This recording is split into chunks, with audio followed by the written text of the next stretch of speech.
I think it's even more important online than it is face-to-face to feel that presence, because the presence is not physical and in person. I think it's more important that we maybe have a short clip of us with our face and facial expressions and gestures and things like that. Our voice, I think, is important so that they get to know us on a very personal level.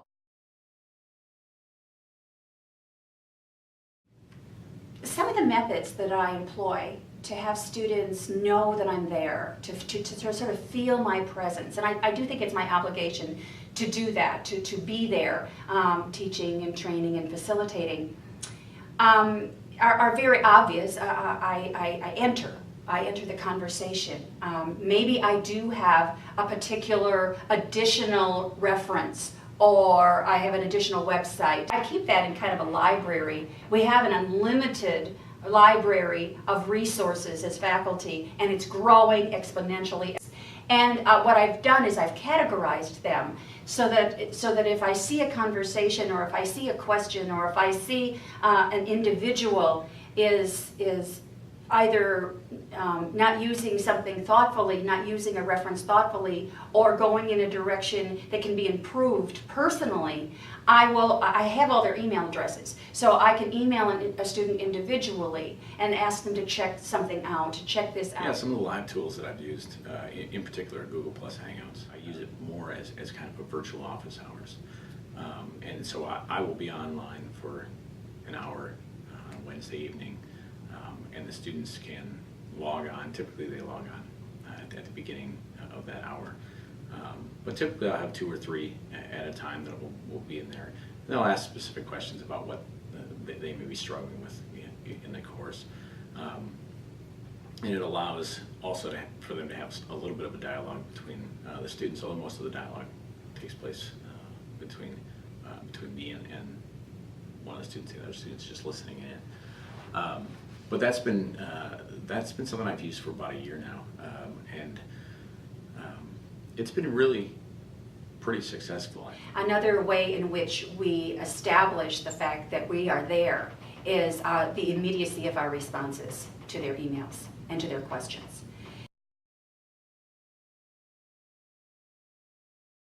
I find much more genuine and deep and rich interactions and relationships with some of my students than I ever experienced in the classroom. And I think that is because you're offering a lot of different support elements. Part of that is probably because I'm offering them because as a former online student, I knew where I personally would have liked to have a little more interaction or support. I am so much more individually connected with my students in online because I talk to every single one of them every single week and multiple times. It also allows them to engage in the conversation where they may not have been able to in the time constraints and maybe the constraints of their own personality and preferences to become engaged in a face-to-face. Or in the online environment, particularly with those students who are more extroverted, who I think sometimes more naturally struggle in the online environment because they don't have that interaction. I think as you begin to engage with those students,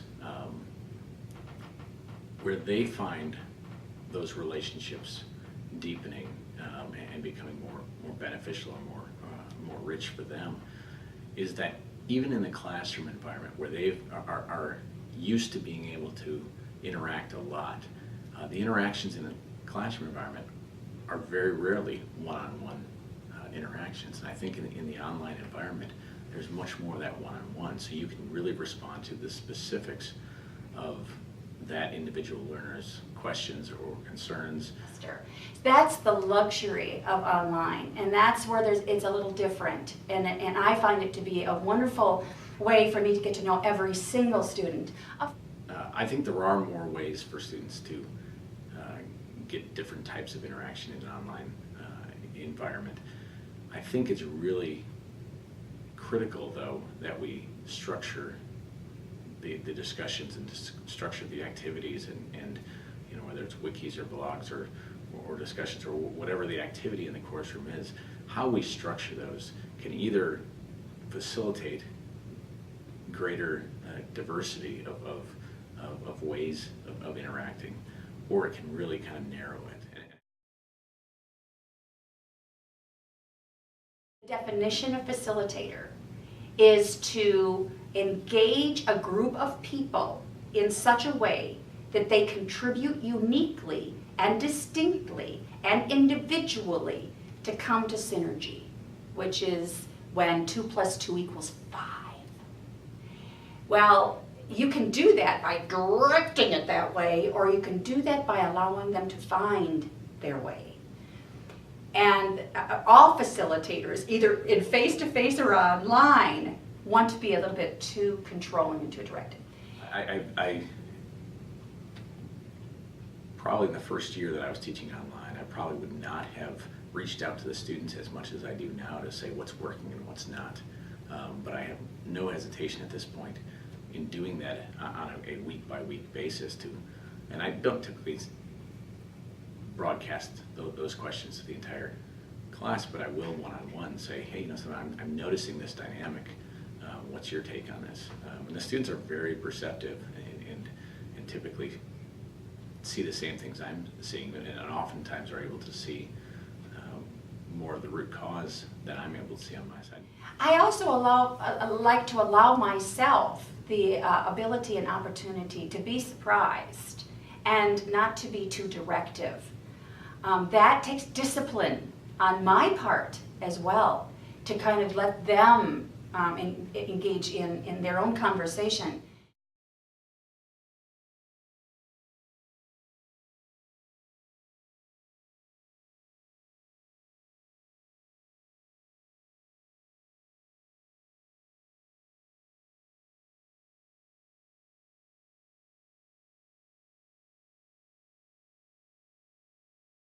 I typically use Prezis at the end of the week or the beginning of the subsequent week to do a couple of things.